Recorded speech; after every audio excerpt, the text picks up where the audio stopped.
Welcome, everyone. Thank you for joining us today. I'm Vinny from WCG Investments, and I'm excited to host this conversation with my partners, Tim Woodbridge and Matthias. And today we're going to dive into some of the biggest myths and misconceptions about mobile home park investing.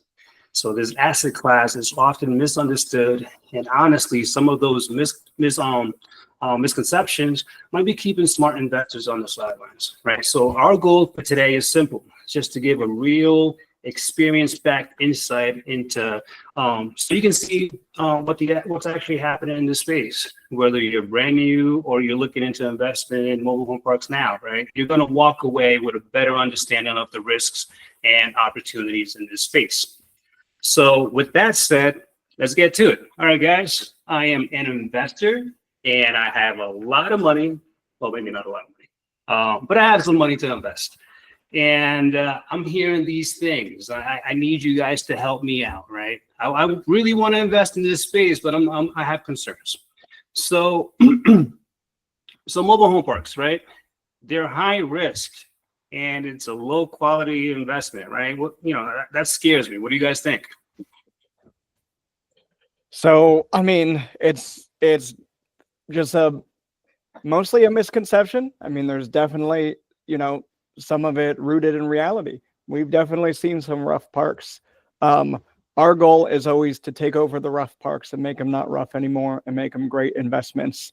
And then, every time I talk to someone who says that, it's like, well, like, okay, but look at this business plan and look at this cash flow and look at the returns and look at the value after 5 years. We've been doing this for a while now and can say, conservatively, we're going to make a ton of money. So like, is it the prettiest thing? Is it your A-class apartments? No. Is it something that is low and slow and super stable and recession resistant? Yes. I'll take that any day of the week. I agree with that completely. Yeah, I think just to generalize on the asset class to be a low quality investment, I think is the wrong approach, because you can have low quality investments in ETFs and Bitcoin, in apartments, in single family. It exists everywhere. There's bad investments you can make in any asset class. So actually with mobile home parks, I think if you actually turn them around and run them pretty well, they're actually the lowest risk out there in the real estate asset class niche, so to speak. That's why I like them so much. Expense ratios are pretty low. It's very predictable. If you have a lot of tenant-owned homes, you really just like run a mini city and people just like lease the land from you. It's actually a lot less risk than running an apartment complex. Interesting. Okay. What about the tenant base? I hear the mobile home park tenants are unreliable and they won't pay rent. What are your thoughts? Well, I mean, I don't know if you can classify one type of people as more unreliable than another.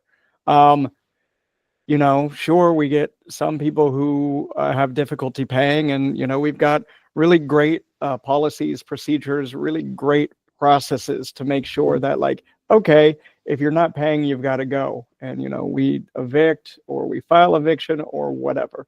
But yeah, I mean, really, we think, we treat all people, as they should be treated. So like, someone's living in a different way than you are. I mean, I don't live in a mobile home park. I don't necessarily want to, nor do I have to, or, it's just not what I want to do. But do I think that the mobile home parks that we have work really well for the people who live there? I do. And, at the same, like, whether you have $1 billion or whether you have $0, I think every person deserves to be treated with respect as a person. So like, yeah, it's a lot of people thinking, in their head, oh, this is what it is. Like I hear these are crappy trailer parks and, oh no, you're going to get shot. But then, you drive in and you talk to some people and you're like, oh, they're just a little bit different than me. But like at the heart of it, it's just human to human connection, right? Yeah. I love that. And just so everybody knows, at the heart of WCG Investments is people, whether it's investors or tenants, right? People come first. Matthias, you touched on management. What I'm hearing is that mobile home parks are very difficult to manage. What are your thoughts? I think they're easier to manage, especially when you have a lot of tenant-owned homes in your portfolio, because at that point you're just managing out, leasing out the dirt, so to speak, and just the land. The owner of the home, the tenant, is responsible for their own home. There's a lot less moving pieces. You just have to do the upkeep of the landscaping, perhaps, or the infrastructure itself. But it's super predictable and very easy to manage, really. Easier. I mean, still you have to manage collections, and there's still management of people, obviously, and where you have people, there will be issues. Back to the previous point with like if tenants are unreliable or reliable. I think in every asset class that can be reliable or unreliable tenants, you just have to make sure you get the right ones in your park. Back to management, leasing is really important. Screen them properly. Once you do that, the asset class is as powerful as any other, even in my opinion, stronger than apartments in that case, because people have really a lot to lose if they own their home. If they don't pay rent, they basically get evicted and they have to leave their home behind because it costs $5,000 to $10,000 to move a home. So they're very sticky tenants. So I believe actually they're very easy to manage because everybody has a lot of high stakes in that relationship between landlord and the tenant. And we respect that. Our business plan never is to get people kicked out of their homes, obviously. So we work with people if they have any hardship to get the rent payments done on time and get caught up, so to speak. So which also a beautiful thing because we have our mantra is like residents first or community first, and make a safe and beautiful place to live, and also listen to people because they're all humans like we are. Absolutely. Tim, what do you say to people that say that the asset class is outdated and it carries a social stigma? I mean, first of all, yes, it 100% carries a social stigma. That's accurate. You hear trailer parks and a lot of times when people think of mobile home parks, they think of these rundown trailer parks. So it's definitely like I see people rebranding as manufactured housing communities, and that has seemed like it's been an uphill battle from community owners and people in the business for years. So like, yeah, sure, there's a social stigma. Sure, there's sometimes counties or cities want to get rid of them, and so like sometimes they do. Sometimes there's, depending on the law in the state, like sometimes they're successful in getting rid of the mobile home parks, which is unfortunate because they serve like a definite need. But so like, even though, yeah, there's a stigma, like we're doing our best to prove like, hey, look, like I know you have this idea in your mind about how this is, but check out this video. Check out this before and after video. When we bought it, here it was, and here it is now. And then, sometimes seeing is believing in ways like that. So it's understandable. It's definitely a battle that the all mobile home park people have been working against for a long time, and it's a good battle though. It's one that we're prepared to keep showing people, like, I know you think it's one thing, but here's the reality of it.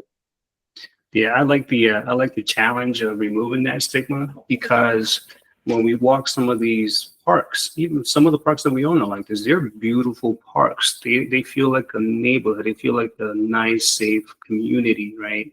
And when you renovate these homes, they look beautiful, right? It's not your stereotypical trailer home or trailer park. It's a community, and the goal is to turn all these parks into these beautiful communities so people can enjoy where they live and raise families. That is the goal. That's the vision.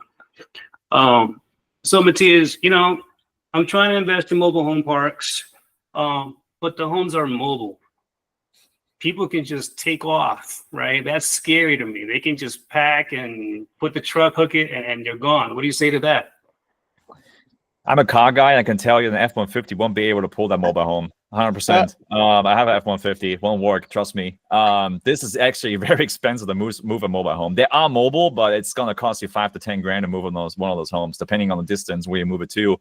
Some homes you can't move at all, because I think it's anything after 76, I believe, around the mid 70s or so, pretty hot. You cannot move them at all. You're not allowed to. So that makes the tenants very sticky. So with sticky, we mean they stay for a long time. So we have one tenant in our park. It's my favorite tenant, really. She lived there since 1994. And at the time of this recording is 2025. She's been there for 31 years, pays rent the day before it's due. And she bought that home cash back then in the 90s, and it's been in that mobile home park ever since. And she maintains it. It looks almost brand new. So those tenants you don't find in apartments, really. They can stay longer and in apartments as well. But usually people stay in apartments who they know they're going to leave one day. With mobile homes, they're really planning to stay there for decades, as long as possible. They don't really move their home. So if they decide to settle somewhere, they settle there for a long time. Yeah, that's a really good point. It's really expensive to move a mobile home. And like one thing about that too, though, like, I mean, you know, if y'all haven't seen like the setup process, so when they bring a home in, and so the home's mobile because it comes from the factory, it has wheels and everything when it's set up, and they put it on land where it's going to be, and then they put blocks under it. So like on wherever it needs it, you know, multiple places under the frame of the home. They take the wheels away, and then they tie it down. They have like these really big screws sort of thing that go super deep into the ground, and then they tie the homes down. And like depending on what wind zone it is, you know, how close to the coast it is determines that really. They're tying it down in like super like heavy in a lot of these places. So yes, they can be moved, but bro, you're going to be spending money and energy, time and effort by far to move these homes. I think what I've seen is that when people want to move, they just sell the house. They don't want to take the house with them just because it's so expensive and such a hassle. So they'll reach out to us and say, hey, do you want to buy the home, right? They're not saying, hey, I'm leaving tomorrow, right? It's not that simple. Yeah. What do you say to people that when they think about mobile homes and mobile home parks, they think it has limited upside compared to other real estate investments or asset classes? Tell that to all the private equity that's coming into mobile home parks right now. The forecast money. Yeah, exactly. You know, so when I went to like Seco, I think the first time maybe a few years ago, you know, the Southeast Community Owners Conference, like it was cool. There wasn't as many, but you know, in Nashville at IMN, at MHI in Orlando, like there's a lot of big money that's coming into the asset class. And you know, big money isn't stupid money at all. Big money knows like all the ins and outs. And if it was a not like good investment, or if it was something that, you know, they like, oh, this asset doesn't appreciate, you think they would be touching it? There's no way. I know, you know, just in the stuff that we own, like when we've gotten like an appraisal and then like a refi a couple years later, it's like you look at the appraisal number and you're like, oh wow, like I'm not gonna lie, I'm shocked sometimes. I'm like, okay, like I get it, I understand, but like, you know, this asset class really does appreciate. It's real estate, you know, it's commercial real estate, and it's such a dwindling asset because, you know, for the few that they're getting rid of and how they're not making any more, like we're definitely in a good spot to you know, buy them all up and let time do its thing, let time and operational efficiency do its thing, and really force that appreciation. Bro, it's crazy. I can't wait till we refi Spartanburg, by the way, and see what it values at. It's going to be through the roof. It's really exciting, super exciting. What do you guys say to people that think, you know what, good quality mobile home parks, they're out there, right? We know that, but they're really hard to find. And let's be real, the best deals are gone. They don't exist anymore. What are your thoughts? I think today you have to make a deal and you don't just find them. I think that's very important. I think there's a lot of untapped opportunity in mobile home parks too. There's so many mom and pop operators still remaining, more than probably any other asset class out there. We just, you know, bought that park Whispering Pines, which was, you know, developed with that seller and his dad back in the 60s. You know, when he was 11 years old, they developed that park, and it got him through college. It got his parents through retirement, and they just had it for 60 plus years in their family. So this is not a unicorn deal. There's so many deals out there like that. So I think there's a lot of quality parks you still can find. And the good thing is, since they have those for so many years, there's no bank debt on them. So the cash flows nicely for them. They're not feeling the rush or the push to push the rents to market, which makes this a huge opportunity for us to come in and actually improve it, bring new capital into a deal, paving the roads, bringing systems in place, online payments, etc., and then increase rents to market. And to market just means it's a fair price at that point. At some parks we take over from mom and pop, they're like 50% of market, and tenants know that. They're not dumb. They go online and see, oh, I get a really good deal here right now. And then you bring improvements in and systematize everything into a park, and then you bring it to market rents. You double the value in the meantime, double the investors' money. Still, and then make a nicer place to live at the same time. The residents get a fair price because we just go to market and over market. It's a win-win-win. And I think there's a lot of quality parks out there like that. And with quality, I think the definition of quality thing is in the eye of the beholder sometimes. What does quality really mean? For me, quality means this is an asset we can really bring to its highest and best use, while we can make it a better community to live for our residents, and make the investors get the returns that they would deserve with doubling their money in 5 years or less, and get massive tax benefits on top of it. So I believe there's still a massive amount of quality parks out there and huge opportunities. Okay. I'm hearing infrastructure issues, right? Like old water, sewer, and electric systems. That's too risky. What are your thoughts around that? And we do a ton of due diligence. We make sure that no stone is unturned as we're going in. And yeah, I mean, sometimes, yeah, that's what we find. Oh man, okay, this is going to cost an additional whatever, $100,000. Okay, well, let's put it into the business plan. Can we reasonably put the $100,000 in to make sure we're taking care of whatever infrastructure needs and still get investor returns? If not, do we need to retrade? Do we need it cheaper? Do we need a different deal structure? How can we still do that? And sometimes it's like, okay, well, maybe we just have to drop it because it was an unforeseen thing. But it's always better to drop than to get into a deal that's a bad deal. Yeah. That's right. Now, many times we don't even own the electric system in homes because the homes are owned by the tenants. So we really just, if we own anything, it's really just like maybe septic tanks, so to speak. And if it's like all city sewer, all public utilities, and the tenants own the home, we don't own really anything out in the roads and like landscaping, perhaps some of the landscaping, and like signage, like really limited stuff. So most of the points that have been hit here, it's really depending on the park setup, obviously. So there's scenarios where we don't any of that. No water supply or nothing that comes from the city, sewer from the city, the lines maybe feeding like from the home to the septic tanks can be our responsibilities, obviously. But it's very limited too. And again, I mean, other asset classes have electrical and plumbing. They have those issues where in mobile home parks, you can have a scenario you have none of that. And what asset class can provide that? Yeah. Good but point. Also, like at the end of the day, we have some money set aside in our business plan for if any of that black swan stuff comes up, the unforeseen. So we're making sure that, we like to sleep well at night. We don't want to be up like, oh my gosh, what happens if this? It's like, okay, we have reserves. We can, fix things if they come up. We make sure that not to check out everything that could be a possibility in due diligence and still have the understanding that sometimes things just happen and no one can foresee it. So let's get some reserves and protect our investors, protect ourselves, protect everyone in the deal. So if something happens, we can deploy a little bit of capital and take care of it instead of just worrying. Yeah.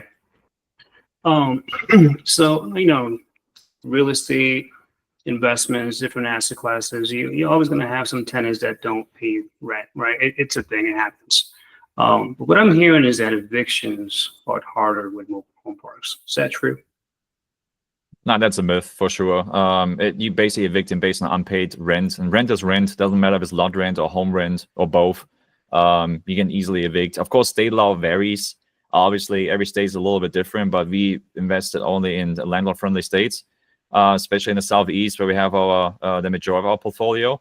The eviction laws are super favorable to landlords. So evictions are really, really easy. It gets a little more complicated if it's a tenant-owned home. The eviction still goes through as normal, but then they don't own them. They still own their home, so you actually have to either make a deal with the tenant, or you can, if they just abandon the home, you can just go through the process of abandoned title and get a title, and you actually gain a home, which we never want. We're never in the business to like get other people's homes, but if they don't pay rent, that could happen. But it's extremely rare because of the fact of they just don't want to leave their home behind. They're paid cash for or finance in the past. So it's actually really rare that a tenant on home gets abandoned like that. But on the eviction point, it's like the same process. I mean, we've been on to eviction court before, managing those parks, and it's the same process no matter if it's a tenant owned home or a park owned home. So it's pretty straightforward.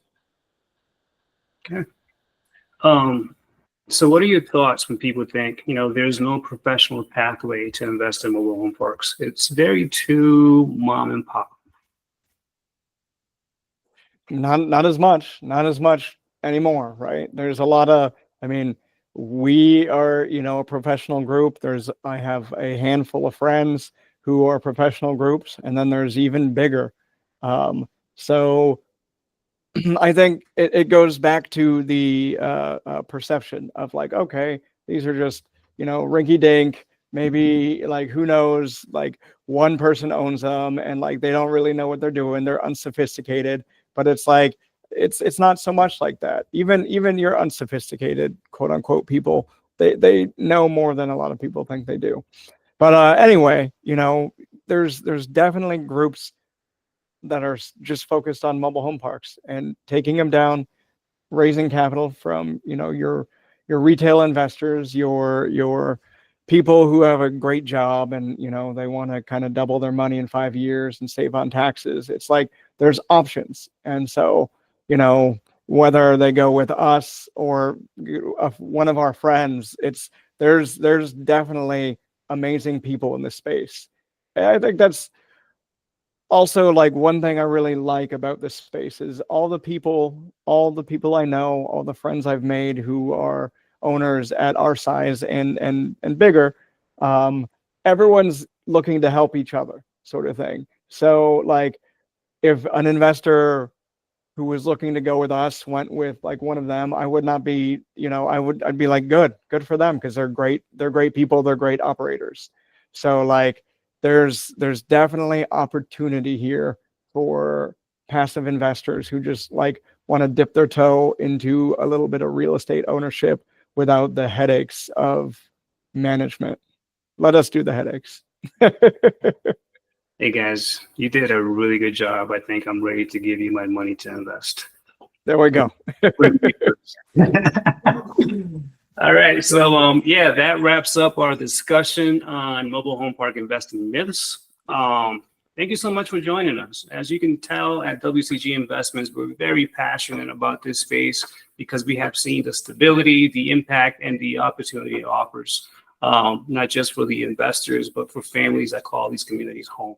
So if you want to learn more, review upcoming deals, or just have a one-on-one conversation, we would love to connect. Feel free to reach out. We're happy to continue the conversation. So with that said, thanks again, and we hope to see you on the next webinar. Bye, guys. Thanks, Vinny. Thanks. Bye.